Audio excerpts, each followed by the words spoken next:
పవన్కు విచ్చేసిన BRS chief KCR కీలక అజెండానే takeoff చేశారు. కృష్ణా ప్రాజెక్టులపై పోరుబాటుకు సిద్ధమవుతున్నారు. ఇదే సమయంలో బీఆర్ఎస్ కు షాక్ ఇచ్చారు ఆ పార్టీ పెద్దపల్లి ఎంపీ వెంకటేష్ నేత. ఇంతకీ పెద్దపల్లి ఎంపీ కాంగ్రెస్ లో చేరికకు చక్రం తిప్పింది ఎవరనేది ప్రశ్నగా మారింది. సీఎం రేవంత్ రెడ్డి కాంగ్రెస్ అగ్రనేత నిర్వహిస్తున్న భారత్ జోడో న్యాయ యాత్రలో పాల్గొంటారని ప్రచారం చేస్తే రాంచీలో కాకుండా ఢిల్లీలో తేలారు. సోనియా గాంధీ సమక్షంలో ప్రత్యక్షమయ్యారు. సీఎంతో పాటు డిప్యూటీ సీఎం మల్లు భట్టి విక్రమార్క, మంత్రి పొంగులేటి శ్రీనివాసరెడ్డి కూడా మనకు కనిపించారు. తెలంగాణలోని ఎంపీ సీట్ల విషయంలో మంత్రి పొంగులేటి చక్రం తిప్పుతున్నారనే చర్చ సాగుతోంది. ఇవన్నీ చూస్తూ ఉంటే ఖమ్మం నుంచి సోనియా గాంధీని లోక్సభకు పోటీ చేయాలన్న వ్యూహం ఎవరనేది అనేక సందేహాలున్నాయి.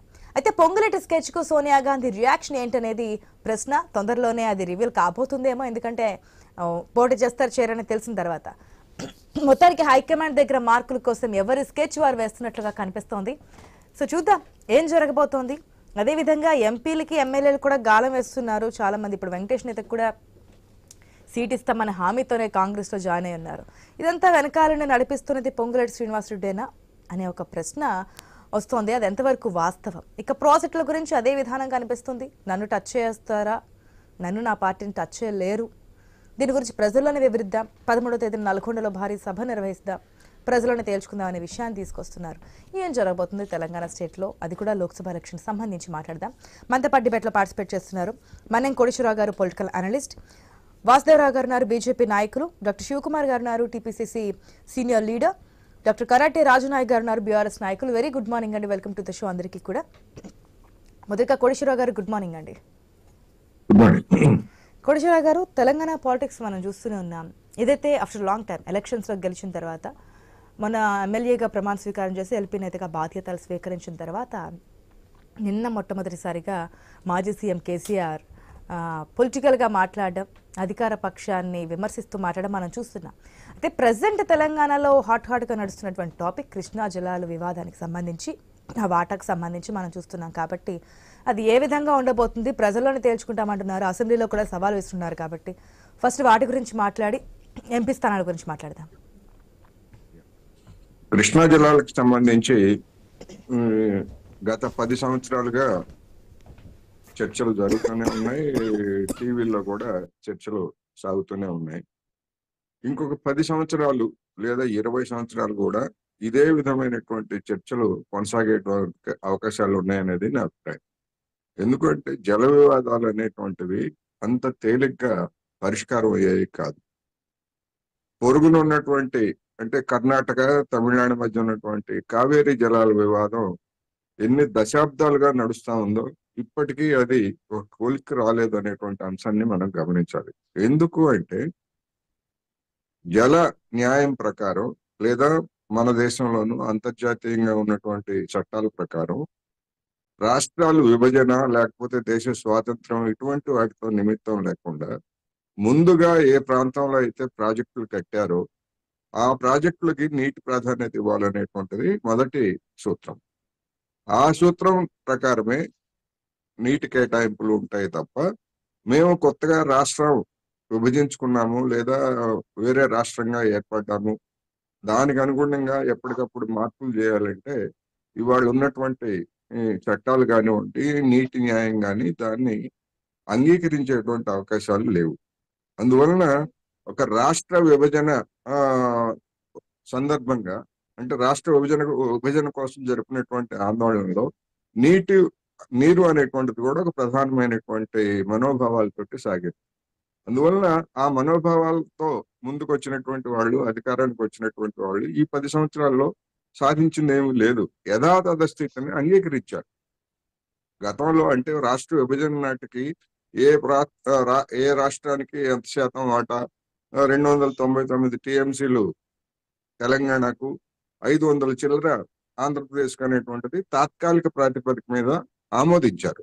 ఆ ఆమోదించినటువంటిది ఇప్పుడు సాగుతూ ఉంది. అందుకని ఇప్పుడు ఉన్నటువంటి దానిలో నా అభిప్రాయం ఏంటంటే 2 రకాలుగా చూడాలి దీన్ని. ప్రాజెక్టుల నిర్వహణ ఎవరిది అనేటువంటిది ఒక అంశం అయితే, నీటి వాటాల పునర్విభజన అనేటువంటిది మరొక అంశం. నీటి వాటాల పునర్విభజన అనేటువంటిది ఆంధ్రప్రదేశ్ అభిప్రాయం ఆంధ్రప్రదేశ్ చెప్తా ఉంది, తెలంగాణ అభిప్రాయం తెలంగాణ చెప్తా ఉంది. వీటిని తేల్చాల్సింది ట్రిబ్యునల్స్ మాత్రమే. రెండోది, ప్రాజెక్టుల నిర్వహణకు సంబంధించినటువంటి వచ్చిన వివాదం ఏమిటి? 2 రాష్ట్రాల ప్రాజెక్టులు వివాదపడుతున్నాయి. నీటి విడుదల కానివ్వండి, లేదా విద్యుత్కి నీటిని ఉపయోగించడం కానివ్వండి, అభ్యంతరాలు వ్యక్తమవుతున్నటువంటి నేపథ్యంలో కేంద్ర ప్రభుత్వం దాటిని చేపట్టింది. ఇది సరైందా కాదా? ఈ కేంద్ర ప్రభుత్వం చేపట్టినంత మాత్రాన రాష్ట్రాల హక్కులకు భంగం కలుగుతుందా అనేటువంటిది అటువంటి వాదనలు చేస్తున్నటువంటి వాళ్ళు దాన్ని నిరూపించుకోవాల్సినటువంటి అవసరం ఉంది. ఎందుకంటే నీళ్లు పుష్కలంగా ఉన్నప్పుడు శ్రీశైలంలో కానీ, లేదా తెలంగాణ మన నాగార్జున సాగర్ లో కానీ విద్యుత్తు ఉత్పత్తికి ఎలాంటి ఆటంకం ఉండదు. అదేవిధంగా నీటి విడుదలకి సంబంధించి కూడా ఎలాంటి ఆటంకం ఉండదు. నీరు లేనప్పుడు మాత్రమే వివాదాలు తలెత్తుతున్నాయి. అందువలన మధ్యవర్తిగా ఉన్నటువంటి కేంద్ర ప్రభుత్వము ఈ నిర్వహణకు సంబంధించినటువంటి బాధ్యతలను చేపట్టింది. నిర్వహణ బాధ్యతలు అంటే కేవలం పర్యవేక్షణ మాత్రమే. అటు సిబ్బంది, ఇటు సిబ్బంది, 2 రాష్ట్రాలు కూడా సిబ్బందితో పాటు వాళ్ళకి అవసరమైనటువంటి వేతనాలు, భత్యాలు వీటన్నిటిని కూడా రాష్ట్ర ప్రభుత్వాలే భరించాలి.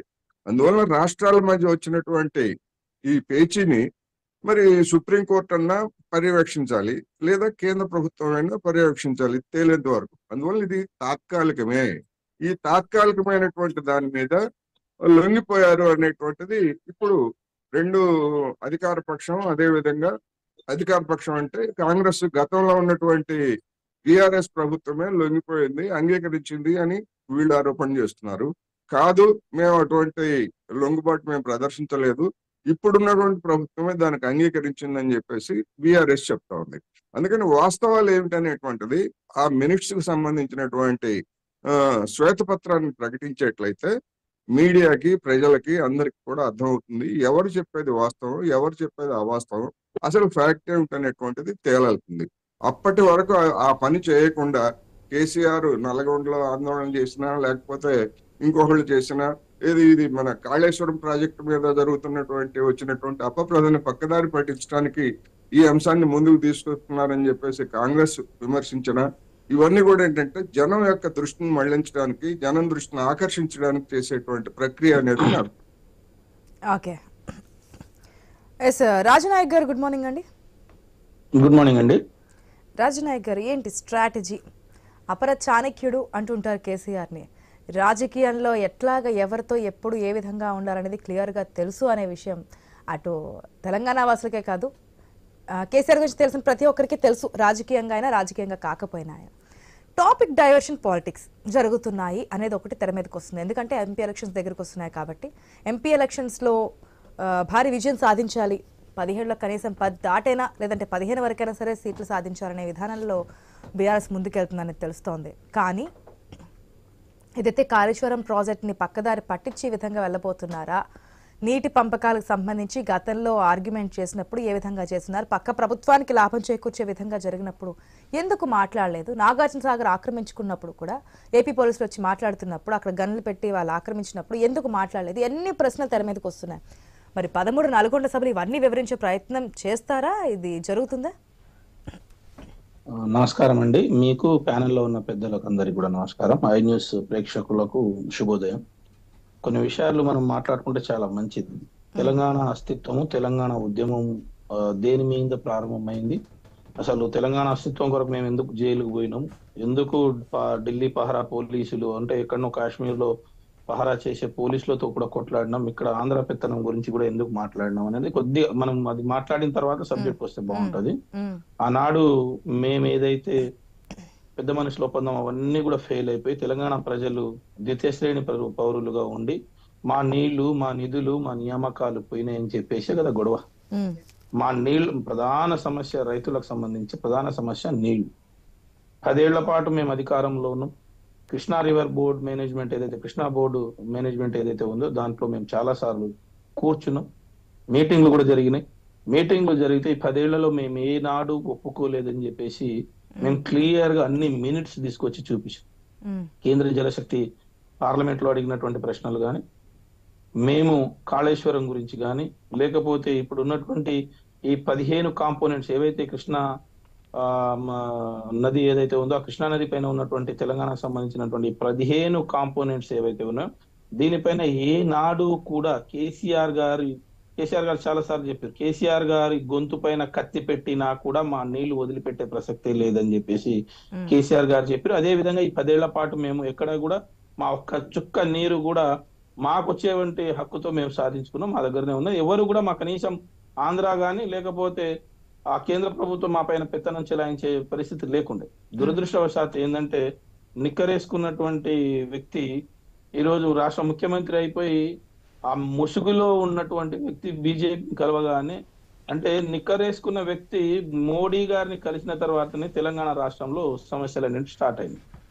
తెలంగాణ రాష్ట్రంలో సమస్యలే కాదు, కృష్ణా రివర్ మేనేజ్మెంట్ బోర్డు ఏదైతే ఉందో దానికి 2 మీటింగ్లలో ఈ 15 కాంపోనెంట్స్ కూడా మీకు ధారాదత్తం చేస్తామని చెప్పేసారు. వాళ్ళే ధారాదత్తం చేయడమే కాదు, ఆ నిర్వహణకు సంబంధించినటువంటి బాధ్యతలు కూడా ఇరు రాష్ట్రాలు చూసుకుంటాయని చెప్పేసి రాజకీయ నాయకులు కాదండి మాట్లాడింది, అక్కడ ఉన్నటువంటి ఇంజనీరింగ్ చీఫ్ మాట్లాడినటువంటి మాటలు. నేనేమంటున్నానంటే ఆనాడు టీబీలో ప్రస్తావించినా కూడా, అంటే కేంద్రం విధులు వేరు, రాష్ట్ర విధులు వేరు, ఉమ్మడి విధులు వేరు ఉంటాయండి. కేంద్రం ఏం పని చేయాలి, రాష్ట్రం ఏం పని చేయాలి, ఉమ్మడి విధులు ఏం చేయాలి అనేటివి ఈ రాజ్యాంగము, భారత రాజ్యాంగం ప్రస్ఫుటిస్తాయి.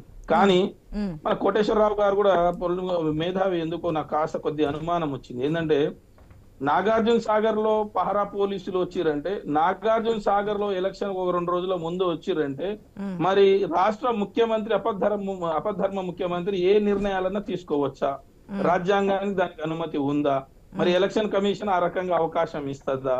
మరి ఆనాడు కేంద్ర ప్రభుత్వం నాడిన నాటకంలో ఎలక్షన్ కమిషన్ తీసుకున్నటువంటి నిర్ణయాలు కానీ, నిర్ణయాత్మకమైనవి కానీ, లేకపోతే ఏ సమస్యను కూడా అపధర్మ ముఖ్యమంత్రిగా తీసుకోవడానికి అవకాశం లేదు. ఖండించారా అనేది పాయింట్ కదా. ఓకే, ఆపద్ధర్మ ముఖ్యమంత్రిగా ఏదైనా అడగచ్చా, ఏదైనా చర్యలు తీసుకోవచ్చా అనేది పాయింట్ తీసుకొస్తున్నారు కాబట్టి కనీసం ఖండించాలి కదా. అప్పుడు కాంగ్రెస్ అధికారంలో లేదు, కానీ ఈ విధంగా నాగార్జున సాగర్ పై ఏపీ పోలీసులు వచ్చి సగం మాదని చెప్పి పూర్తిగా అక్కడ పహారా కాస్తున్నప్పుడు కాంగ్రెస్ ఖండించింది కదా. కాంగ్రెస్ ఖండించింది, కాంగ్రెస్ శిఖండి రాజకీయాలు చేసింది, కాంగ్రెస్ వేరే రకాల అబద్ధాల రాజకీయాలు చేసింది. అబద్ధాల పునాదుల మీద ప్రజలు ఆత్మహత్య సదృశ్యం చేసుకుని ఏ రకంగా ఈ రోజు వాళ్ళ అధికారంలోకి వచ్చి ఆ కుర్చీలో కూర్చున్నారో మాకు తెలుసు. అది నేను అదే ఏమంటున్నానంటే, ఎస్ ఆ రోజు ముందు రోజు వచ్చారు, ఎలక్షన్ కు 2 days ముందు వచ్చారు.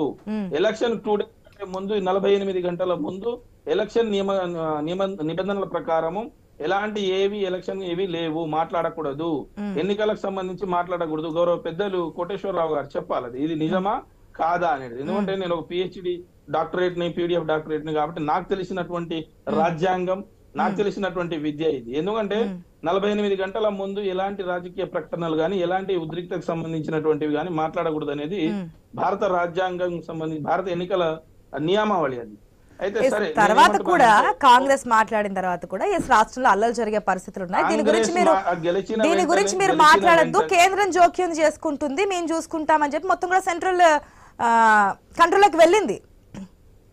లేదు అందుకొరకే ఇప్పుడు కూడా వాళ్ళు ఏం చేసిరంటే, దౌర్భాగ్యం ఏంటంటే, నేను మినిట్స్ చదువుతా ఉన్నా, ఈ వారం రోజులుగా ఏదైతే గొడవ స్టార్ట్ అయిందో కంప్లీట్ అన్ని మినిట్స్ చదువుతా ఉన్నా. వాళ్ళు ఏంటంటే ఇంత దౌర్భాగ్యంగా ఉందంటే, మీరు ఇరు రాష్ట్రాలు అంగీకరిస్తే 3 కమిటీ ఏదైతే ఉందో, ఈ 3 కమిటీ కూర్చొని మాట్లాడిన తర్వాత మీరు సిఫారసు, మీరు ఒకవేళ ఆ డ్యామ్ పై, నాగార్జున సాగర్ డ్యామ్ పైకి వెళ్ళాలంటే 3 కమిటీ కూర్చోవాలి. 3 కమిటీ కూర్చొని సిఫారసు కేంద్ర ప్రభుత్వాన్ని జలశక్తికి ఇస్తే, జలశక్తి సిఆర్పిఎఫ్ వాళ్ళకి చెప్తే, సిఆర్పిఎఫ్ పోలీస్ ఆఫీసర్లు ఓన్లీ అధికారులకు మాత్రమే దానిపై అనుమతి ఇస్తారని చెప్పేసి ఇప్పుడు వచ్చినటువంటి శిఖండి రాజకీయాలు చేస్తున్నటువంటి కేసీఆర్, మన రేవంత్ రెడ్డి గారు పంపించారండి. రేవంత్ రెడ్డి గారు కూర్చొని 2 సెట్టింగ్లనే మొన్న February 1 17లో జరిగినటువంటి సిట్టింగ్ లో క్లియర్ కట్ ఇన్స్ట్రక్షన్ ఇచ్చారు. అధికారులు కూడా ఆ రకంగా మాట్లాడారు.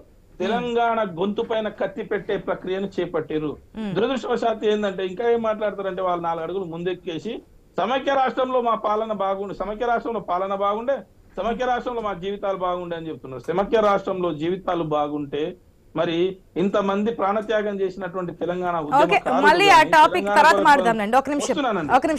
వస్తున్నానండి. అదే విధంగా కట్టుబడి ఉన్నాము, అంతవరకే మాట్లాడతాము. ఎందుకంటే మిగతావన్నీ తీసుకుంటే కనుక మనకి టాపిక్స్ టైం సరిపోదు.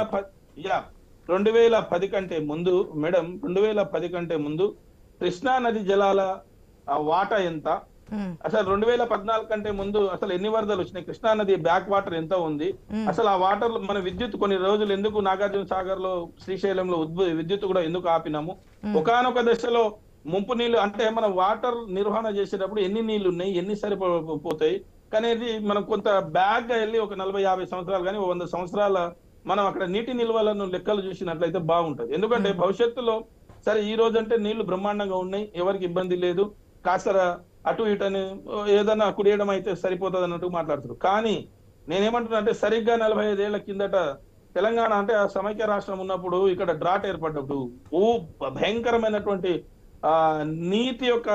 నీటి కొరత సమస్య ఏర్పడి కనీసం తాగడానికి కూడా లేవు. అప్పుడు నీటి అంటే పొలాలకు సంబంధించి అది వేరు కానీ తాగే పరిస్థితి కూడా లేకుండే.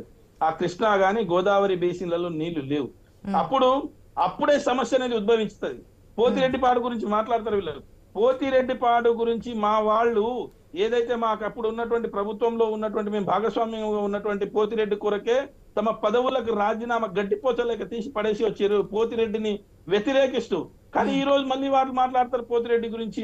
అదే తెలంగాణ బిల్లు గురించి తెలంగాణ బిల్లులో ప్రస్తావించిన అంశాలు అంటున్నారు. సెక్షన్ 8C ఏమని అని ఎవరు రాసింది ఎవరండి, ఎవరున్నారండి తెలంగాణ బిల్లులో? తెలంగాణ బిల్లులో రాసిర్రు తెలంగాణ బిల్లు తెలంగాణ మేడ్గఢ్ ఇష్యూ కూడా ఈ విధంగా ప్రజలకు తీసుకెళ్తారా నల్గొండ సభలో? వై నాట్ ప్రజల ముందు నిజాలు చెప్పడానికి వెనగడిగేయము. ప్రజల ముందు సాక్షి అంటే 10 ఏళ్ల పాటు తెలంగాణను కంటికి రెప్పలా కాపాడుకున్నటువంటి కేసీఆర్ ఎటువైపు 2 నెలలనే తెలంగాణ గొంతు పైన కత్తి పెట్టి రైతులను అన్యాయం చేసి తెలంగాణ రైతాంగానికి తీవ్ర అన్యాయం చేసి ఉన్న ప్రాజెక్టులు భగీరథపై కూడా విచారణ అంటున్నారు. భగీరథలో కూడా చాలా అవినీతి జరిగింది, సో అక్కడ కూడా విచారణ జరిపిస్తాం. కాళేశ్వరం ఎస్ మేడం, భగీరథ కావచ్చు, కాళేశ్వరం కావచ్చు, ఇంకా ఏదైనా సరే సిబిఐ పెట్టుకుంటారా, సిట్టింగ్ జడ్జి పెట్టుకుంటారా, విజిలెన్స్ పెట్టుకుంటారా, ఏదైనా పెట్టుకోమని చెప్పేసి మా ప్రజాప్రతినిధులు మా గౌరవ మాజీ మంత్రి వర్యులు హరీష్ రావు గారు ఈ రోజు అసెంబ్లీలో ఇట్లా సవాలే విసిరు. మా జగదీష్ రెడ్డి గారు సవాలే విసిరు. దానికి భయపడతామా అండి? జరిగితే కదా ఇదే పార్లమెంట్ లో ఇదే ఉత్తమ్ కుమార్ రెడ్డి గారు రేవంత్ రెడ్డి గారు ప్రశ్నను అడిగితే కాళేశ్వరంలో ఏమైనా అన్యాయం జరిగితే అలాంటివి ఏం జరగలేదని ఇదే కేంద్ర ప్రభుత్వం లిఖితపూర్వక సమాధానం ఇచ్చింది కదా. ఇక దీనికంటే ఏం కావాలి? ఇదే కాళేశ్వరం పైన నితిన్ గడ్కరీ గారు రాజ్నాథ్ సింగ్ గారు ఇక్కడికి వచ్చి ప్రశంసించిపోయారు కదా. మరి వీళ్ళకి ఇప్పుడు కంటికి కనిపిస్తలేదా? వీడికి వస్తే ఏటీఎం అంటారు, ఆడికి పార్లమెంట్ అంటే పార్లమెంట్ నిజం అనుకోవాలా, ప్రజాక్షేత్రంలో వచ్చి రాజకీయాలు చేసేది నిజం అనుకోవాలా? అంటే వీళ్ళ ద్వంద్వ వైఖరి, వీళ్ళ ద్వంద్వ మాటలు ఇవన్నీ కూడా నల్గొండ సభలో ప్రజల ముందు ఉంచబోతున్నారు. అదే విధంగా లోక్సభ ఎలక్షన్స్ కూడా శ్రీకారం చుట్టబోతున్నారు బీఆర్ఎస్ పార్టీ. ఒక నిమిషం అండి, వాసుదేవరావు గారు గుడ్ మార్నింగ్ అండి. వాసుదేవరావు గారు మీరు మ్యూట్ లో ఉందండి. వాసుదేవరావు గారు, 2 ప్రధాన పార్టీలు కూడా ముందుకెళ్తున్నాయి లోక్సభ ఎలక్షన్స్ లో భాగంగా. ప్రతి అంశాన్ని కూడా క్యాష్ చేసుకోవడానికి అంటే ఓటు విధంగా మలుచుకోవడానికి ప్రయత్నాలు చేస్తున్నటువంటి సిచ్యువేషన్స్ మనం చూస్తున్నాం. ఐ థింక్ లిస్ట్ కూడా రాబోతుంది అనుకుంటా. బీజేపీది కూడా ఎంపీకి సంబంధించిన స్థానాల లిస్ట్ కూడా రాబోతున్నట్టు తెలుస్తుంది.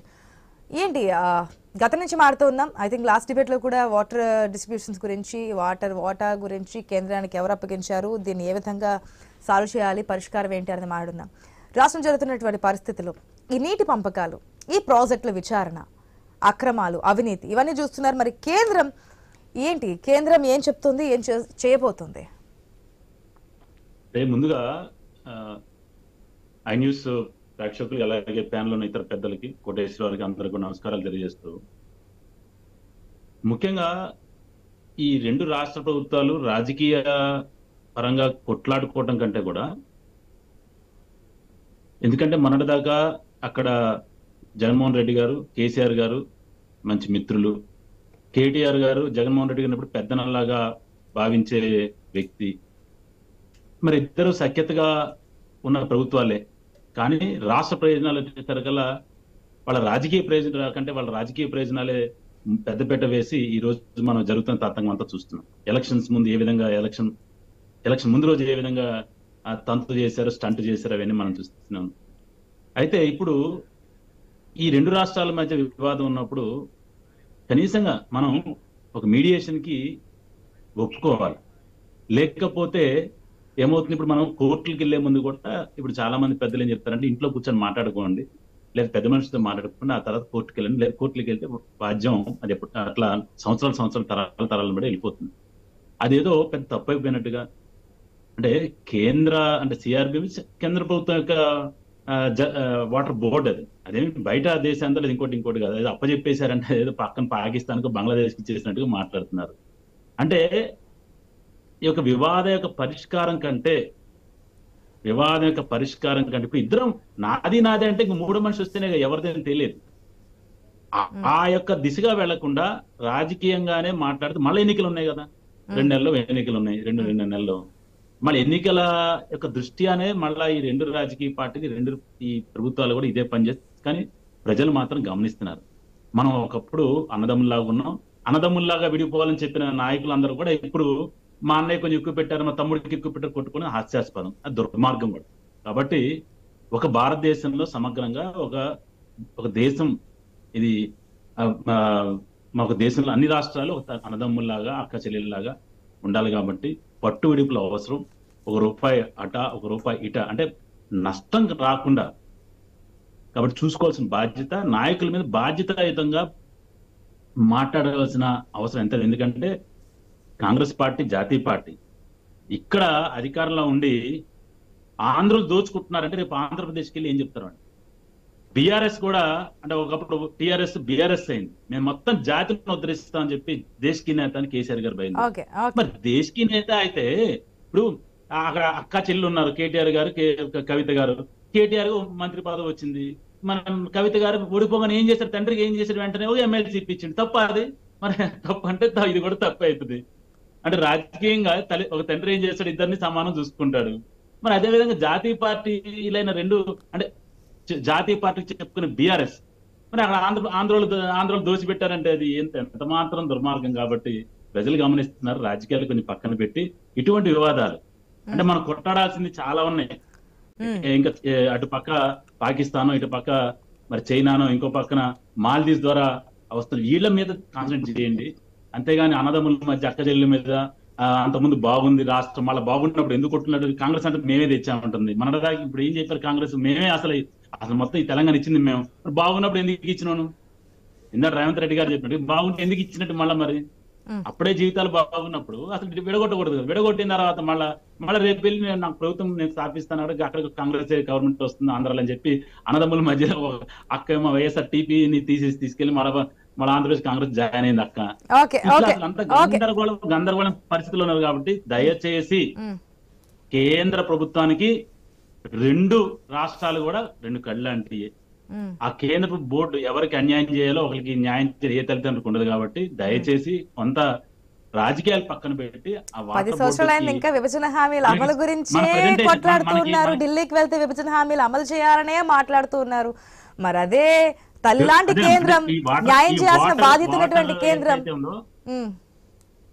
కదమ్మా. ఇప్పుడు ఇప్పుడు ఇంతవరకు మనం చాలా మాట్లాడదాం. కావాలంటే మీరు కూడా అన్నట్టు ఈ జల ఏదైతే డిస్ట్రిబ్యూషన్ ఉందో ఎవరికి ఎన్ని వాటాలు రావాలి దాన్ని ఇద్దరు కూర్చుంటే మాత్రం అది రాజకీయాలు పక్కన పెడితే మ్యాటర్ ఆఫ్ ఒక 2-3 సిట్టింగ్లు అయిపోద్ది. దయచేసి ప్రజలు గమనిస్తున్నారు. దాన్ని రాజకీయాలు తీసుకురామాక నిధులు నీళ్లు నియామకాలను తెచ్చి వాళ్ళు 10 సంవత్సరాలు అయిపోయింది, మళ్ళీ ఈ నీళ్లు పట్టుకొని దాన్ని రాజకీయం చేయకుంటే బాగుంటుంది. అదేవిధంగా కాంగ్రెస్ పార్టీ కూడా 2 రాష్ట్రాల్లో ఎన్నికలు ఉంది కదా, జాగ్రత్తగా మాట్లాడాల్సిన అవసరం ఉందని చెప్పి సందర్భంగా తెలియజేస్తాను. శివకుమార్ గారు గుడ్ మార్నింగ్ అండి. ఈ కేఆర్ఎండ్బి గురించి మీరేమో కేంద్రానికి అప్పగించింది గత ప్రభుత్వం అంటారు, లేదు అధికారంలోకి వచ్చిన 2 నెలలకే కేంద్రానికి అప్పగించేసారు, కనీసం పెయింట్లు వేయాలన్నా సరే ఇప్పుడు వాళ్ళ పర్మిషన్ తీసుకోవాల్సిందే, మా గొంతు మీద కత్తి పెట్టి చేయమన్నా సరే మేము చేయలేదు రాష్ట్ర ప్రజల ప్రయోజనాల దృష్ట్యా, కానీ ఇప్పుడు 2 నెలల్లోనే మొత్తం అప్పగించేశారు, కేంద్రానికి తలొగ్గి ఈ విధంగా చేస్తున్నారు, రాష్ట్ర ప్రయోజనం తాకట్టు పెట్టేస్తున్నారు. ఈ కామెంట్స్ అన్ని కూడా నేను కేసీఆర్ మాట్లాడినటువంటి మాటలు ఈ నీటి వాటాలకు సంబంధించి ఏం చెప్తారు? నిజంగానే అప్పుడు బీఆర్ఎస్ కంటి రెప్పలా కాపాడుకున్నటువంటి ప్రాజెక్టుని లేదంటే నీటి వాటాలని ఇప్పుడు కాంగ్రెస్ అధికార పగ్గాలు చేపట్టిన వెంటనే కేంద్రానికి అప్పగించిందా? ముందుగా న్యూస్ ప్రేక్షకులు మీకు ప్యానెల్లో ఉన్న వారికి అందరికీ నమస్కారం. ఒకటేమంటండి, కేసీఆర్ పుట్టడమే అబద్ధాల మాటలతో పుట్టడం జరిగింది. ఇప్పుడు మొన్నటి వరకు ఒక 2 months వరకు ప్రజలు విని విసిగిపోయినరు. ఇప్పుడు మళ్ళీ ఇవాళకి కాంగ్రెస్ ప్రభుత్వం వచ్చి 2 నెలలు, వాళ్ళు ప్రతిదీ కూడా ఆ 2 నెలలు కూడా ఓపిక పట్టకుండా ఇంకా ప్రభుత్వం మీదనే అబాండాలు వేయడము, వాళ్ళు చేసినది ఇప్పటి వరకు వాళ్ళు చేసింది ఎక్కడన్నా ప్రజలకు మేలు జరిగింది అనేది ఒక్కటి చూసుకోమని చెప్పండి. వాళ్ళు ప్రతి దగ్గర కూడా అబద్ధాలతోనే మాట్లాడడము.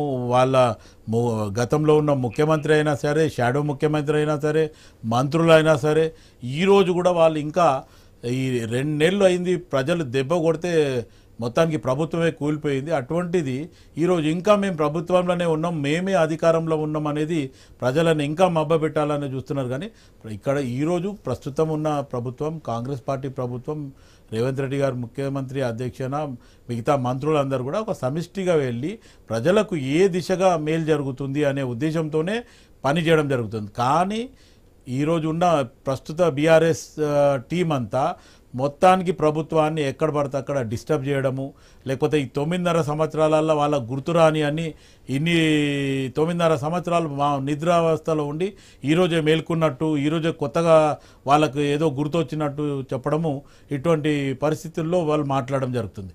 సరే, కేసీఆర్ గారి కంటే ఏదో తొంటి పెరిగింది, లోపల పడిండు, కొన్ని రోజులు హాస్పిటల్ ఉండి ఈరోజు వచ్చిండు మాట్లాడుతుండు అనేది.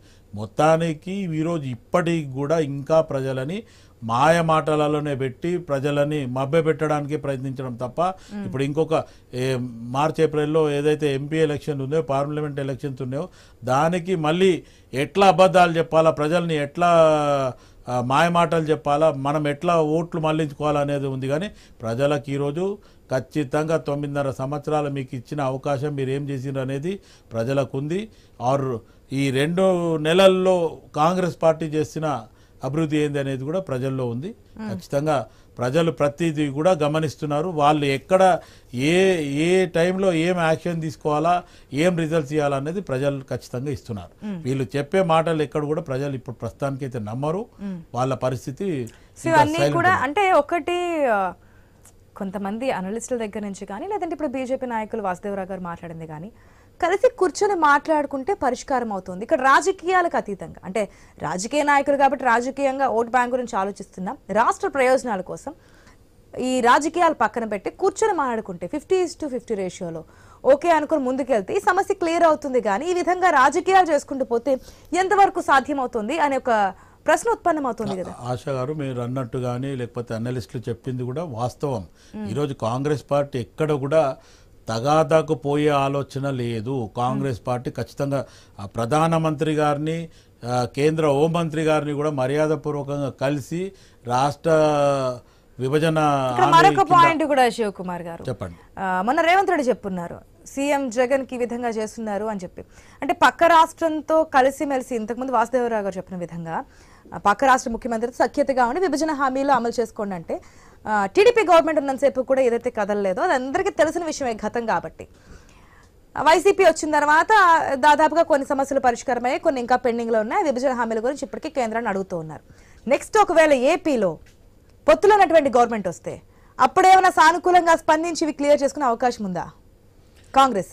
ఇప్పుడు ఉన్న పరిస్థితుల్లో పక్క రాష్ట్రం ఏదైతే జగన్మోహన్ రెడ్డి గారు ముఖ్యమంత్రిగా ఉండి విజయసాయి రెడ్డి గారిని రెచ్చగొట్టి ఆ విధంగా జరుగుతుంది. ఇప్పటివరకు ఈ 2 monthsలో ఎప్పుడు లేదు. ఏదైతే ఎలక్షన్ బిఫోర్ ఈ కేసీఆర్ ప్లస్ జగన్మోహన్ రెడ్డి మాట్లాడి నాగార్జున సాగర్ దగ్గర వెళ్ళి కొంచెం డిస్టర్బ్ అయింది అది ఇది అన్నారు. మళ్ళీ తర్వాత ఇప్పుడేం లేదు. మళ్ళీ ఇప్పుడు ప్రస్తుతం ఎంపీ ఎలక్షన్స్ వస్తున్నాయి కాబట్టి మళ్ళీ ఏదో రకంగా తెలంగాణ ప్రభుత్వం మీద లేకపోతే కాంగ్రెస్ పార్టీ ప్రభుత్వం మీద ఏదో దుమ్మెత్తిపోస్తే ప్రజల్లో ఏదైనా వ్యతిరేకం వస్తుందేమో అనే ఆలోచనతోనే ఆ ధోరణి మాట్లాడుతుంది. విజయసాయి రెడ్డి ఆయన పైన కేసులు ఉన్నాయి, ఆయన కోర్టు చుట్టూ తిరగడం జరుగుతుంది, ఇవన్నీ ఉన్నాయి. కానీ ఈరోజు ఖచ్చితంగా తెలంగాణ ప్రభుత్వం మీద, కాంగ్రెస్ పార్టీ ప్రభుత్వం మీద విజయసాయి రెడ్డి మాట్లాడడము హాస్యాపదం. ఎందుకంటే మొన్నటి వరకు హరీష్ రావు, కేటీఆర్, కవిత మాట్లాడినరు, తర్వాత కడియం శ్రీహరి గారు మాట్లాడారు, ఇంకా గతంలో ఉన్న మంత్రులంతా ఏదైతే మాట్లాడినరో విజయసాయి రెడ్డి నోట్లో కూడా అదే మాట వస్తుందంటే ఇప్పుడు ఎవరెవరు కలిసి ఉన్నట్టు అనేది మీరు ఆలోచించాలా ఆశా గారు. ఎందుకంటే ప్రజలు ఆలోచిస్తున్నారు, ప్రజలు వాళ్ళు ఎవరు ఏం మాట్లాడుతున్నారు అనేది ప్రతిదీ గమనిస్తున్నారు. కానీ మాట్లాడుతున్నవి వింటున్నారు, కనిపించేవి చూశారు. కాంగ్రెస్ గెలిచినప్పుడు అదే సైకిల్ గుర్తు కండువాలు, జెండాలు, టీడీపీ జెండాలు కలిసి ప్రచార సభల్లో గెలిచిన తర్వాత ఉత్సాహ సభల్లో ఇవన్నీ కూడా కనిపించిన పరిస్థితులు అయితే మీరు అనేది వాస్తవం. కాకపోతే రేవంత్ రెడ్డి గారు ముందు టీడీపీలో ఉండే కాబట్టి ఆ అభిమానులు అక్కడ రావడం జరిగింది కానీ లేకపోతే టీడీపీ కాంగ్రెస్ ఒక్కటే అనేది ఎక్కడ చాలా ఉదాహరణలు ఉండొచ్చు. టీడీపీ ఇక్కడ నుంచి పోటీ చేయకపోవచ్చు, వారు కావాలని చెప్పి ఏదో సపోర్ట్ కావచ్చు, జరిగింది. కానీ నెక్స్ట్ ఒకవేళ పక్క రాష్ట్రంలో పొత్తులో ఉన్నటువంటి టీడీపీ వస్తే కనుక ఇదేదో సమస్య పరిష్కారం అయ్యే ఛాన్స్ ఉంది. ఆశా గారు మీరు అన్న మాటకి ఇంకొక మాట, సిటీలో కూడా కాంగ్రెస్ పార్టీ రాలేదు అంటే దానికి చంద్రబాబు గారు కేసీఆర్ గారు కూడా సపోర్ట్ చేసిందంటారా అట్లా అంటే? ఎందుకంటే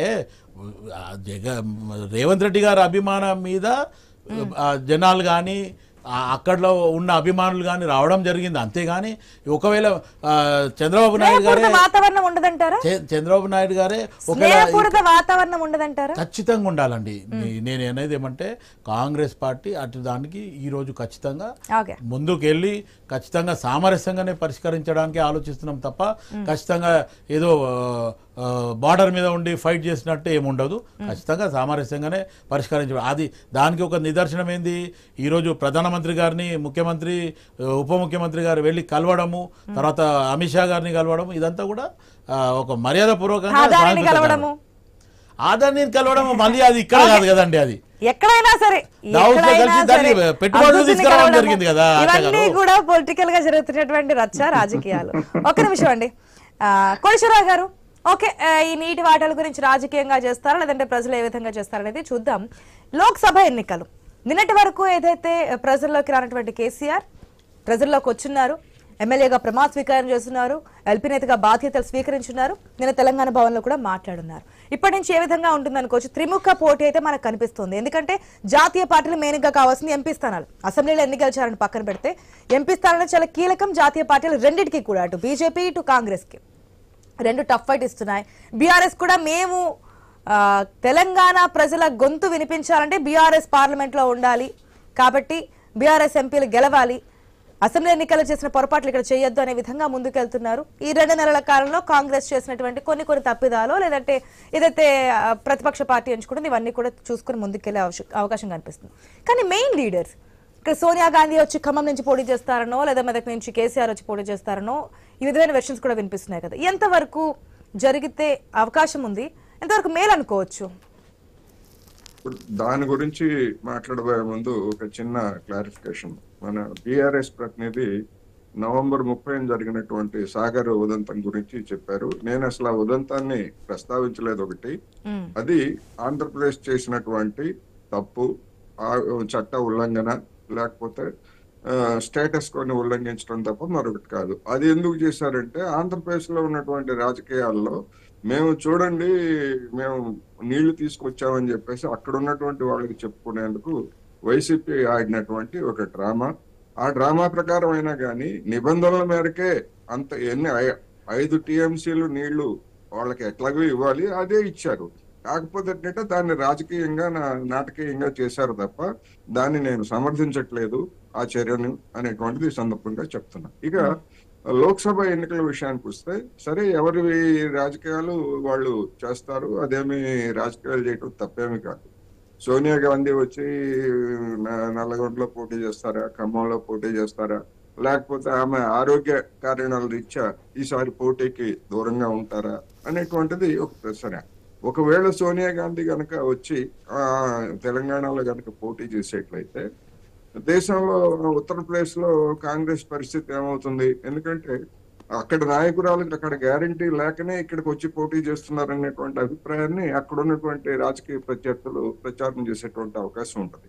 అందుకని వీటన్నిటిని బేరీజు వేసుకొని గౌరవప్రదంగా ఇక్కడ ఉన్నటువంటి అవకాశాల గురించి లేదా అధిష్టాన వర్గం మెప్పు పొందేందుకు ఇక్కడ ఉన్నటువంటి సీఎం కావచ్చు, లేకపోతే ఆ జిల్లాకు చెందినటువంటి నేతలు కావచ్చు, లేదా ఆ జిల్లాలో కాంగ్రెస్ లో ఉన్నటువంటి సీట్ల పంచాయతీని పరిష్కరించుకోవడానికి సోనియా గాంధీ గారిని రంగంలోకి తీసుకురావచ్చు. సోనియా గాంధీ గారు కాకపోతే ప్రియాంక గాంధీ గారు కావచ్చు, ఏమైనా అది ఆ పార్టీకి సంబంధించినటువంటి అంతర్గత వ్యవహారం. అయితే ఇక్కడ పోటీ సంబంధించి వచ్చేసరికి 3 పార్టీలు ఈసారి మెజార్టీ సీట్లు మావే అని చెప్పేసి చెప్తున్నాయి. కాకపోతే ఏంటంటే హైదరాబాద్ లోక్సభ స్థానం గురించి ఎవరు మాట్లాడట్లేదు. అది కూడా మాదే అని చెప్పినా ఆశ్చర్యం లేదు రాబోయేటువంటి రోజుల్లో. సరే, అదేమి అసాధ్యమేం కాదు, రాజకీయాల్లో మజ్లిస్ దుర్పేజమేం కాదు, మజ్లిస్ ను కూడా దెబ్బతీసినటువంటి ఉదంతాలు గతంలో ఉన్నాయి. ఇక్కడ కాకపోతే ఏంటంటే మన అసెంబ్లీ ఎన్నికల్లో వచ్చినటువంటి ఓట్ల ప్రాతిపదికగా చూసినప్పుడు కాంగ్రెస్ మొదటి స్థానంలో, బీఆర్ఎస్ రెండో స్థానంలో ఉంది, బీజేపీ మూడో స్థానంలో ఉంది. కానీ ఎన్నికల తర్వాత గడిచినటువంటి 2 నెలల్లో జరుగుతున్నటువంటి సమీకరణలు ఇవన్నీ చూసినప్పుడు బీఆర్ఎస్ లో ఉన్నటువంటి అనేక మంది ఎమ్మెల్యేలు కావచ్చు, లేకపోతే ఎంపీలు కావచ్చు, లేదా దిగువ స్థాయిలో ఉన్నటువంటి వాళ్ళు కావచ్చు, కాంగ్రెస్ వైపు మొగ్గు చూపుతున్నటువంటి దాఖలాలు కనిపిస్తున్నాయి. అయితే ఎమ్మెల్యేలుగా ఉన్నటువంటి వాళ్ళు కాంగ్రెస్ లో అఫీషియల్ గా చేరకపోయినప్పటికీ ఈ ఎన్నికల్లో మేము కాంగ్రెస్ కి మద్దతుగా పనిచేశాము, ఇదిగో మేము ఈ విధమైనటువంటి లాయల్టీని చూపించాము అని చెప్పేసి లోక్సభ ఎన్నికల్లో కాంగ్రెస్ అభ్యర్థులకు మద్దతుగా వాళ్ళు పరోక్షంగా చేస్తారా, ప్రత్యక్షంగా చేస్తారా అనేటువంటి పక్కన పెట్టేట్లయితే అటువంటి లాయల్టీని చూపించి లోక్సభ ఎన్నికల తర్వాత కాంగ్రెస్ లో చేరటానికి అవసరమైన ప్రాతిపదికని ఏర్పాటు చేసుకునేందుకు కొంతమంది ఎమ్మెల్యేలు ఇప్పుడు ప్రయత్నాలు చేస్తున్నట్టు వార్తలు కూడా వస్తున్నాయి. అందువలన ఈ రాజకీయాలు ఇవన్నీ చూసినప్పుడు ఏంటంటే, గతంలో కూడా చూసాం, అధికారంలో ఉన్నటువంటి పార్టీకి సహజంగానే జనం అంటే కార్యకర్తలుగా ఉన్నటువంటి వాళ్ళు లేదా రాజకీయ అధికారం కోసం చూసేటువంటి వాళ్ళు మొక్కుతారు. ఇప్పుడు తెలంగాణలో మన కాంగ్రెస్ ప్రభుత్వం ప్రకటించినటువంటి రాయితీలు ఇవన్నీ కూడా ఆకర్షణీయంగా ఉన్నాయి అనేటువంటిది ఒక వాస్తవం. అటువంటి పరిస్థితుల్లో జనం ఇంకా ఇటువైపు మొక్కేందుకే ఎక్కువ అవకాశాలు ఉన్నాయి, కాంగ్రెస్ కే మొక్కే అవకాశాలు ఉన్నాయి. రెండో స్థానంలో బీఆర్ఎస్ ఉంటుంది, మూడో స్థానంలో బీజేపీ ఉంటుంది. దానికి ఎన్ని సీట్లు వస్తాయి ఏమిటనేటువంటిది అప్పుడే మనం చెప్పలేము. పొజిషన్స్ వరకు అయితే ఈ 3 పొజిషన్స్ గురించి నా అభిప్రాయం. ఓకే, ఇప్పటికే గాలి వేస్తున్నారు, తీసుకెళ్తున్నారనే కామెంట్స్ కి నిన్న ఎంపీ వెంకటేష్ నేత కాంగ్రెస్ లో జాయిన్ కావడం మనం చూస్తున్నాం. టికెట్ వస్తుందా రాదా? మీరు చెప్పిన విధంగా రాజకీయ నాయకులు పదవుల గురించో లేదంటే ఆ సీట్ల గురించో పార్టీలు మారుతుండడం మనం చూస్తుంటాం. అసెంబ్లీ ఎలక్షన్స్ లో మనం క్లియర్ గా చూస్తున్నాం. కోటేశ్వరరావు గారు బీఫామ్స్ ఇచ్చిన తర్వాత కూడా అంత క్లారిటీ వచ్చేసిన తర్వాత కూడా పార్టీలు మారి మాకు సీట్లు ఇవ్వలేదు ఇదేదని చెప్పేసి పార్టీలు మారినటువంటి సిచ్యువేషన్స్ మనం చూసాం. ఎంపీ ఎలక్షన్స్ లో దీనిలో కూడా లోక్సభ ఎన్నికల నామినేషన్స్ దానిలో కూడా అప్పటి వరకు ఈ ఉత్కంఠ కొనసాగుతూనే ఉంటాయి, ఈ వలసలు అనేటువంటివి కొనసాగుతూనే ఉంటాయి. సాంకేతికంగా ఒకవేళ బీఆర్ఎస్ నుంచి కాంగ్రెస్ లోకి చేరాలంటే ఎక్కువ మంది ఎమ్మెల్యేలు, అత్యధికమైనటువంటి ఎమ్మెల్యేలు రావాలి. అటువంటి పరిస్థితి లేకపోయినప్పుడు ఏం చేస్తారంటే శల్య సారథ్యం వహిస్తారు. శల్య సారథ్యం అంటే ఆ పార్టీలో ఉంటూనే ప్రత్యర్థి పార్టీకి సాయం చేయడం, ప్రత్యర్థి పార్టీ అంటే కాంగ్రెస్ కి సాయం చేయడం అనేటువంటిది. అందుకనే నేను చెప్పాను ఆ విధమైనటువంటి రాజ్యసభ ఎలక్షన్స్ లో కూడా ఈ 3 స్థానాలకు సంబంధించి కీ రోల్ పోషిస్తుందేమో ఎమ్మెల్యేలు ఎటుపక్కున్నారనేది. అంటే అది రాజ్యసభ ఎన్నికల వరకు నేను అనుకుంటా స్మూత్ గానే జరుగుతాయి, ఎవరి బలాలకు వాళ్ళకి అనుగుణంగానే చేస్తారు. ఒకవేళ అటువంటి ప్రక్రియను కనుక కాంగ్రెస్ చేసి విఫలమైతే అది లోక్సభ ఎన్నికల్లో దానికి దెబ్బతినేటువంటి అవకాశం ఉంది. అందుకని రాజ్యసభ ఎన్నికల వరకు అటువంటి ఫిరాయింపులకి లేకపోతే మరొక దానికి కాంగ్రెస్ పాల్పడకపోవచ్చు అనేది నా అభిప్రాయం. ఓకే, ఏమంటారు రాజు నాయక్ గారు? ధీటుగా వెళ్తున్నారు. ఇప్పుడు ఎన్ని స్థానాలు గెలుస్తారని చెప్పి ధీమా? మేము 10 నుంచి 15 స్థానాలు, 10 నుంచి 12 స్థానాలు మేము ఖచ్చితంగా గెలవబోతున్నాం. ఇప్పటికే తెలంగాణ ప్రజలంతా కూడా కాంగ్రెస్ ని మేము ఆత్మహత్య చేసుకొని గెలిపించినాం. వాళ్ళు చెప్పిన మాయ మాటలకు మేము లొంగిపోయినాం. అబద్ధాల పైన రాజ్యాన్ని నిర్మించారు, అబద్ధాల పునాదుల పైన రాజ్యాన్ని నిర్మించారు అని చెప్పేసి మేము చెప్పేది కాదు, రాజకీయ నాయకులు కాదు, ప్రజలు చెప్తున్నారు. ఎందుకు చెప్తున్నారంటే వాళ్ళ ఇప్పుడు ఈ రాష్ట్రానికి ముఖ్యమంత్రి అయినటువంటి రేవంత్ రెడ్డి గారు ఒక డేట్ చెప్పారు. డేట్ చెప్పడం ఏమని చెప్పిన డేట్ డిసెంబర్ 9 నాడు మేము అధికారంలో రాగానే డిసెంబర్ 9 నుంచి డిసెంబర్ 3 నుంచి డిసెంబర్ 9 నుంచి పెన్షన్లు ఇస్తాం, రైతు రుణమాఫీ చేస్తాం, రైతులకు సంబంధించినటువంటివి 500 రూపాయలు ధాన్యానికి వరి బోనస్ ఇస్తాము అన్ని చెప్పారు. ఏవి కాలేదు. ఏదో ఆర్టీసీకి నడుస్తున్నటువంటి ఆర్టీసీ మీలో ఆడవాళ్ళని ఎక్కించేసి మహిళలను ఎక్కించేసి ఇక ఏదో మేము చేసేసినామని, ఇక రేపు ఏదో ఎలక్షన్ ముందు 1,00,000 మంది తోటి మహిళలను ఒక మీటింగ్ పెట్టేసి ఆడ నుంచి ఎలక్షన్ కొరకు గ్యాస్ సిలిండర్ ఇస్తామని 500కి అని చెప్పేసి మాట్లాడుతున్నారు. చూద్దాం, ప్రజలు పూర్తిగా గమనిస్తా ఉన్నారు. నేనేమంటున్నా, ఎస్ ఆరోగ్యశ్రీ ఇప్పటికి ఏం ఇది కాలేదండి, దాని గైడ్ లైన్స్ కూడా రాలేదు. ఇంకా ఆరోగ్యశ్రీకి సంబంధించి గైడ్ లైన్స్ రాలేదు. వాళ్ళు పోతే కూడా రేషన్ కార్డు, వీళ్ళు రేషన్ కార్డు కొత్తది ఇస్తాం అన్నారు. కొత్త రేషన్ కార్డుల సంగతి దేవుడు ఎరుక. వీళ్ళు ఇంకా ఏం చేస్తారనేది ప్రజలకు, ఎందుకంటే ఇప్పటికే ప్రతి గ్రామాల్లో, ప్రతి తాండాల్లో, పట్టణాలలో, ప్రతి ఊర్లలో ఏం జరిగిందంటే రోజువారీగా మన మొబైల్ మెసేజ్ వస్తా ఉంది. ఏమని? ఈ రోజు మీ ప్రాంతంలో కరెంటు ఉండదు, ఈ రోజు మీ ప్రాంతంలో కరెంటు ఉండదు. 10 ఏళ్లలో మేము ఎప్పుడు చెప్పలే, 1 గంట నిమిషం కరెంటు పోతే ఇంకా ఆ గగ్గోలు పెట్టేది. ఇప్పుడు ఏంటంటే 4 గంటలు 5 గంటలు కరెంటు పోతా ఉంది ఊర్లలో, ప్రతి ఊర్లలో. ఇక రాబోయేది ఎండాకాలం, వీళ్ళు ఏ రకంగా నిర్వహణ చేస్తారు ఏందనేది ప్రజలు గమనిస్తా ఉన్నారు. మాట్లాడినటువంటి మాటలు ఆనాడు ఈరోజు సోషల్ మీడియాలో వైరల్ అవుతా ఉన్నాయి. కరెంట్ అధికారులు వచ్చి కరెంట్ మీటర్లు పైసలు అడిగితే చెట్లకేసి కొట్టండి, లేకపోతే వీళ్ళ లాగులో తొండలిడవండి అని చెప్పేసి రేవంత్ రెడ్డి గారు మాట్లాడేది.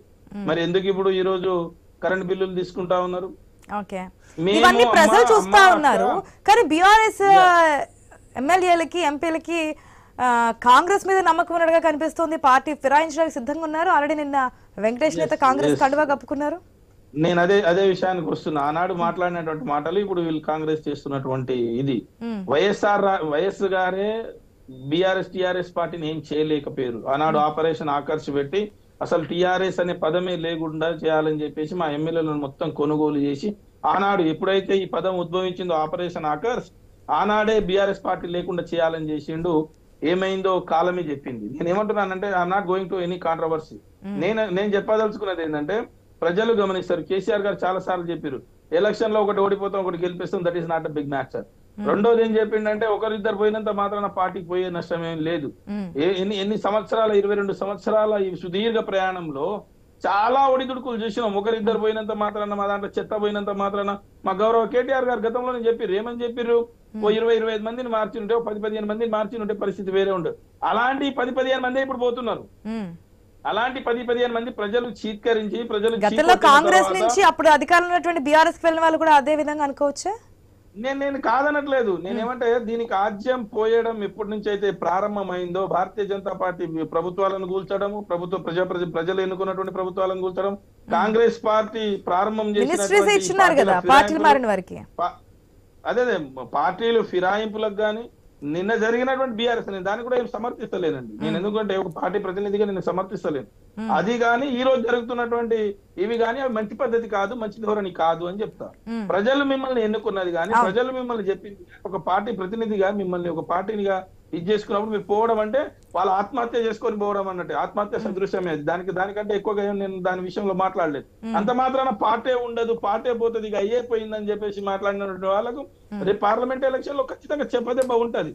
నేనేమంటున్నానంటే దీనికంటే ముందు వాసుదేవరావు గారు ఏం చెప్పారంటే, మా ప్రభుత్వానికి 2 రాష్ట్రాలు 2 కళ్ళు అన్నారు. పాపం ఆ కళ్ళు 2 కూడా గుడ్డిగా అయిపోయింది కేంద్ర ప్రభుత్వానికి. ఎందుకు గుడ్డైనాయంటే, అన్ని రాష్ట్రాలకు చూసినట్టు తెలంగాణ రాష్ట్రానికి, ఆంధ్ర రాష్ట్రానికి చూస్తే ఈ సమస్య లేకపోతుండే.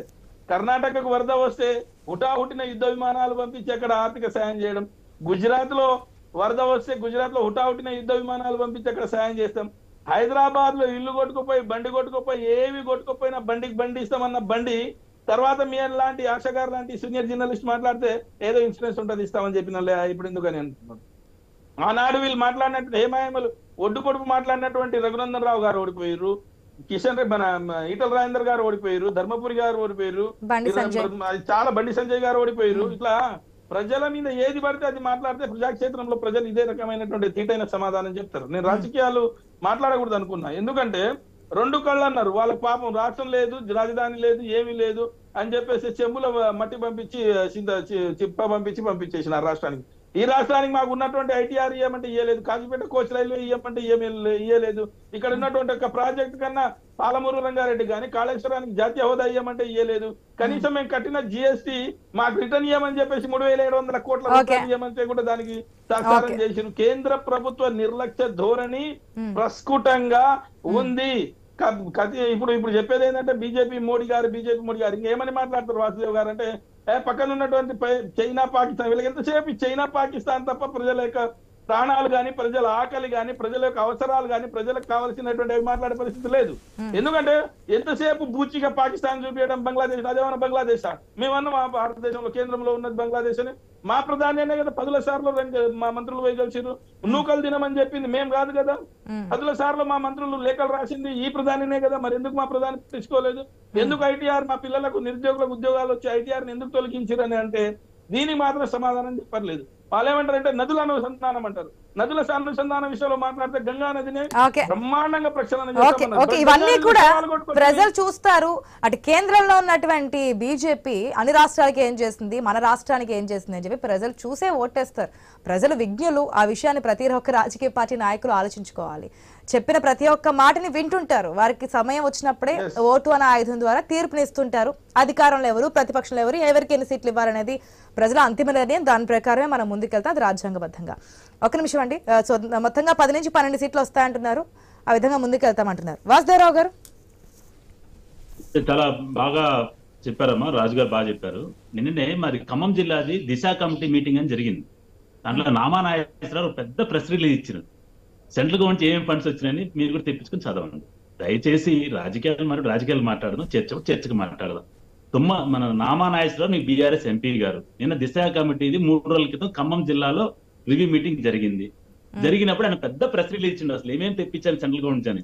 కాబట్టి ధృతరాష్ట్రుడికి ముందు మనం ఏం చూపించినా అర్థం కాదు. రెండోది, అసలు మీ రాష్ట్ర ప్రభుత్వం నడిపిందే తారా మీద. ఇది అసలు ప్రజల జీవితాలు బాగా నాశనం చేసిందే మీరు.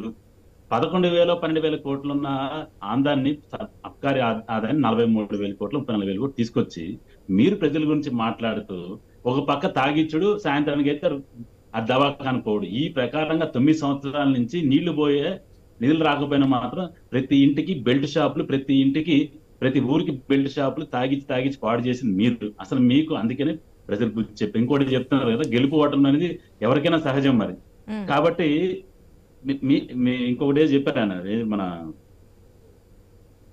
దిశ.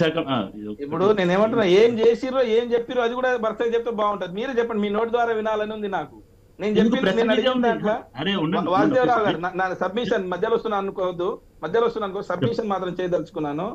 నేను చెప్పిన దాంట్లో కాజీపేట్ కోచ్ రైల్వే గానీ, లేకపోతే ఐటీఐఆర్ గానీ, లేకపోతే తెలంగాణ ప్రాజెక్టులను జాతీయ హోదా, ఇతర రాష్ట్ర కాళేశ్వరం గానీ, లేకపోతే నేను అడిగింది నేను జిఎస్టీ గురించి కానీ నేను చెప్పింది ఏదైనా అబద్ధం ఉందా? దీంట్లో మీరేమైనా ఇచ్చిర్రా?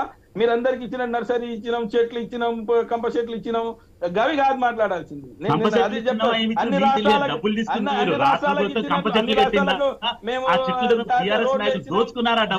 అది కాకుండా గ్రామానికి ఏం ప్రకృతి వనాలు కావచ్చు, లేకపోతే శ్మశానాలు కావచ్చు, రైతు అన్ని ఇచ్చింది మేము. నేను అడిగేది కూడా అదే. డబ్బులు డైవర్ట్ చేసి ప్రజలతో దోచుకున్నారు కాబట్టి బుద్ధి చెప్పడం జరిగింది. మీరు ఈ గ్రామ పంచాయతీలకు ఏం నిధులు ఇచ్చారో మీరు చెప్పండి. గ్రామ నిధులు చెప్పండి. ఇంకొకటి మళ్ళీ మీరు మేము పట్టుకున్న దానికి 3 కాళ్ళు అంటే కష్టం. దీనిపైన మాట్లాడారంటే మేము కంప చెట్లు ఇచ్చినాం, శ్మశానం ఇచ్చినాం, అది అది అన్ని రాష్ట్రాలకు ఇచ్చిర్రు, మాకు ఇచ్చిర్రు. అన్ని రాష్ట్రాలతో పాటు బెస్ట్ పర్ఫార్మెన్స్ మేము చేసినాం, మాకు ఇచ్చిర్రు. దేశంలోనే నంబర్ 1 స్థానం. నేను మాట్లాడతా ఇప్పుడు, అది పద్ధతి కాదు. మరి మీరు మేము చెప్పిందని మీరు చెప్పండి. ఇక అట్లా మాట్లాడితే మరి మీకు మిగిలిన మీ బీఆర్ఎస్ మిగిలిన డిఫరెన్స్ ఏ ఉండదు. మీరు మధ్యలో వచ్చారు, నిమిషం చెప్పాలా, ఆగాల, మళ్ళీ నన్ను కూడా చెప్పనేవారు.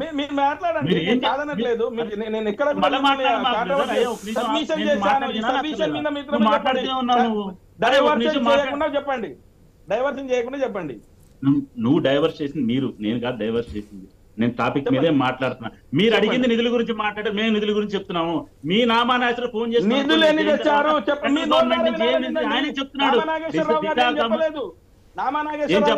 మీ దగ్గర ఉందా చూపిస్తారా? ప్రెస్ మీట్ 10 నిమిషాల్లో ప్రెస్ మీట్ పంపిస్తారు. లైన్ లో ఉండండి. కేంద్ర ప్రభుత్వం ఏం చేసిందో మీరేమైనా నోటితో చెప్పండి. మాకేముంది, కేంద్ర ప్రభుత్వం తెలంగాణ రాష్ట్రానికి ఇగో ఇన్ని నిధులు ఇచ్చినాము, అన్ని రాష్ట్రాలకు కాకుండా దీనికి ఇగో ఇట్లా ఇచ్చినాము, లేకపోతే కాళేశ్వరం ఇది ఇచ్చినాము, మిషన్ భగీరథకి ఇంత ఇచ్చినాము, నీతి ఆయోగ్ ఇచ్చింది ఇంత ఇచ్చినాము, నీతి ఆయోగ్ సిఫారసు చేసింది ఇచ్చినాము, లేకపోతే వేరే మీరు చెప్పినట్టు ఐటీఆర్ కి ఇది చేసినాము, మేము పాలమూరు రంగారెడ్డి గాని కాళేశ్వరానికి జాతీయ హోదా ఇచ్చినాము, మీ జిఎస్టీ కట్టింది జిఎస్టీ రిటర్న్ ఇచ్చినాము.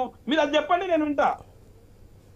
ఓకే, ఇవన్నీ కూడా గతంలోనే ఎలక్షన్స్ కి ముందే చూస్తున్నాము కిషన్ రెడ్డి కూడా డైరెక్ట్ గా సవాల్ చేస్తున్నారు.